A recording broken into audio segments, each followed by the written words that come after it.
បាទជំរាបសួរបងប្អូននៅក្នុងបណ្ដាញសង្គមទាំងអស់វីដេអូថ្ងៃនេះនិយាយអំពីជីវិតប្តីប្រពន្ធឆ្នាំថោះនិងឆ្នាំមមេជីវិតប្តីប្រពន្ធគឺផ្ដោតទៅលើការរស់នៅជាមួយគ្នាបានសេចក្តីសុខហើយចាប់ដៃគ្នារកស៊ីទៅមានឬក៏ក្រចុះបើឆ្នាំថោះនិងឆ្នាំមមេបានគ្នាជាប្តីប្រពន្ធវិញគឺល្អមធ្យមអ្នកទាំងពីររស់នៅជាមួយគ្នាច្រើនប៉ះពាក្យសម្ដីគ្នាបន្តិចចាប់ពីបានកូនមួយឬកូនពីរទៅបើត្រូវប្រត់ប្រាស់គ្នាគឺបែកគ្នាមួយរយៈក្រោយមកទៅជួបគ្នាវិញហើយរស់នៅជាមួយគ្នាបានសុខសាន្តរហូតមកអ្នកទាំងពីរធ្វើអ្វីៗច្រើនអាងរៀងខ្លួននិងមិនចាំបាច់សួរយោបល់គ្នាច្រើនទេចំពោះឆ្នាំថោះនិងឆ្នាំមមេគួរយកកូនស្រីឬកូនប្រុសល្អគឺអាស្រ័យទៅលើឆ្នាំទាំងពីរនោះថាតើវាមានធាតុញីធាតុឈ្មោលឬក៏ធាតុញីឈ្មោលហេតុអ្វីបានគេដឹងថាឆ្នាំទាំងពីរនោះមានធាតុញីធាតុឈ្មោលឬក៏ធាតុញីឈ្មោលលុះត្រាគេយកថ្ងៃខែឆ្នាំកំណើតរបស់ឆ្នាំទាំងពីរនោះទៅគណនាមើលឧទាហរណ៍បើឆ្នាំទាំងពីរមានធាតុញីស្រាប់តែអ្នកទាំងពីរបានកូនប្រុសមានន័យថាអ្នកទាំងពីររស់នៅជាមួយគ្នាមិនសូវចុះសម្រុងនឹងគ្នាទេតែបើអ្នកទាំងពីរបានកូនស្រីវិញគឺល្អរស់នៅជាមួយគ្នាបានសេចក្តីសុខសប្បាយល្អណាស់ឧទាហរណ៍មួយទៀតបើឆ្នាំទាំងពីរនេះមានធាតុញីឈ្មោលមានន័យថាអ្នកទាំងពីរអាចយកកូនប្រុសក៏បានយកកូនស្រីក៏បានគឺសុទ្ធតែល្អទាំងអស់ហើយរស់នៅជាមួយគ្នាបានសេចក្តីសុខសប្បាយទៀតផងចំពោះការចាប់ដៃគ្នារកស៊ីមានឬក៏ក្រគេមើលទៅលើផលបុណ្យពីកំណើត5យ៉ាង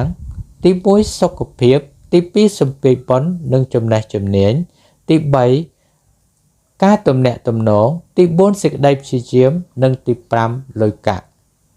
តែនៅក្នុងផលបុណ្យពីកំណើតទាំង5យ៉ាងហ្នឹងមាន3សំខាន់មានសុខភាពមានសម្ពាធបុណ្យនិងចំណេះជំនាញ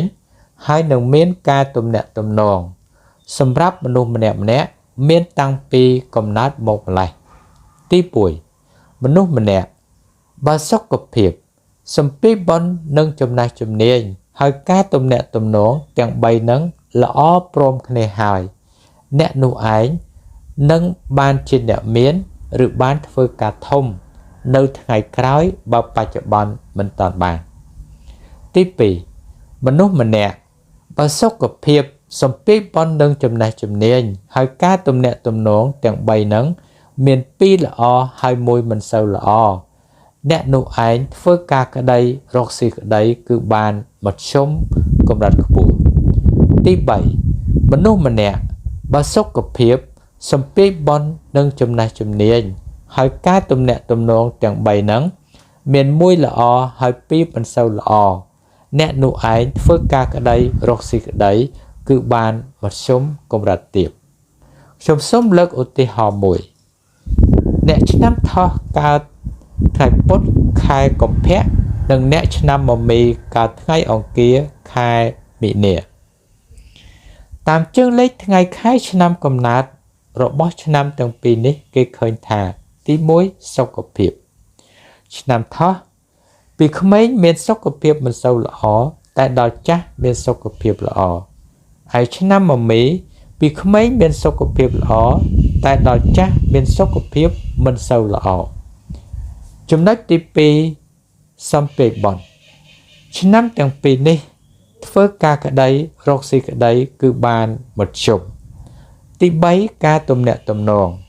ឆ្នាំថោះរស់នៅជាមួយគ្នាមិនសូវចេះយកចិត្តដៃគូទេហើយឆ្នាំមមេរស់នៅជាមួយគ្នាពូកែយកចិត្តដៃគូដូចនេះឆ្នាំទាំងពីរនេះរស់នៅជាមួយគ្នាច្រើនឆ្នាំមមេនិយាយលួងលោមអ្នកឆ្នាំថោះមុនពេលខឹងគ្នាម្ដងម្កាលទី4សេចក្តីព្យាយាមអ្នកឆ្នាំថោះធ្វើការមិនសូវចេះប្រកាន់ខ្លួនទេតែមានចិត្តម្នះហើយឆ្នាំមមេធ្វើការក៏មិនចេះប្រកាន់ខ្លួនដែរ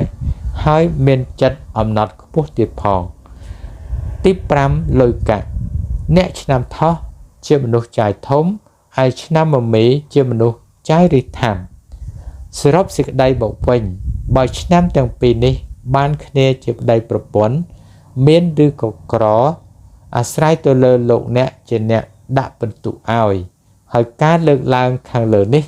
លុះត្រាតែគេយកថ្ងៃខែឆ្នាំកំណើតរបស់ឆ្នាំទាំងពីរនោះទៅគណនារកមើលទៅដឹងសូមអរគុណ